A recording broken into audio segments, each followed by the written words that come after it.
राजा सहितको प्रजातन्त्र भन्दाखेरि मैले के भनेको थिएँ भने राजा रहने परम्परालाई कायम राखेर पनि यदि जनतालाई सर्वशक्तिमान बनाउने, प्रजातन्त्रलाई सर्वशक्तिमान बनाउने कुरालाई ग्यारेन्टी गरिन्छ भने यो ठूलो आपत्तिको कुरा हुने छैन। किन ठूलो आपत्तिको कुरा हुने छैन?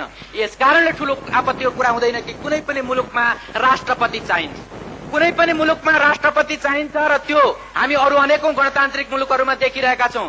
हाम्रो मुलुकमा चाहिँ राष्ट्रपतिको निर्वाचन चाहिँ गर्नु नपर्ने तर राजाकै छोरा राष्ट्रपति जस्तो हुन्छन् भने पनि त्यसलाई ठूलो आपत्तिको विषय मान्नुपर्ने केही जरुरी हुँदैन। यस कारणले कि यद्यपि राजालाई यो परम्परावादी खालको एउटा अभिजात्य वर्गलाई र त्यो अभिजात्य शैलीलाई कायम राख्दाखेरि मुलुकले अलि बढ्ता खर्च बेहोर्नु पर्ला। जस्तो माधव कमरेडले यहाँ बताएर जानुभयो कि राजाको 4 लाख तलब भन्ने कुरा चाहिँ राखियो।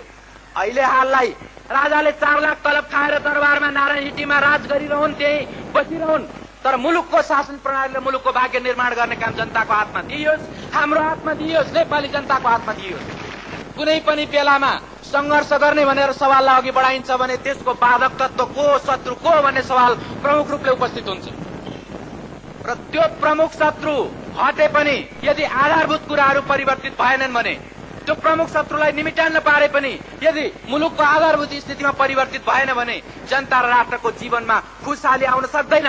त्यसो भएको हुनाले नि हामीले अहिले यदि राजा संविधानमा बाँधिएर बस्ने हो भने, यदि राजा जनतालाई दिएका अधिकारहरूलाई उल्लङ्घन गर्ने, कहिल्यै पनि त्यस्तो दुस्साहस नगर्ने हो भने रहन पनि सक्छन्।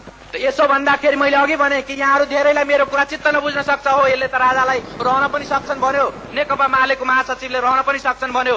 आदरणीय जनसमुदाय, यो कुनै ठूलो कुरा होइन।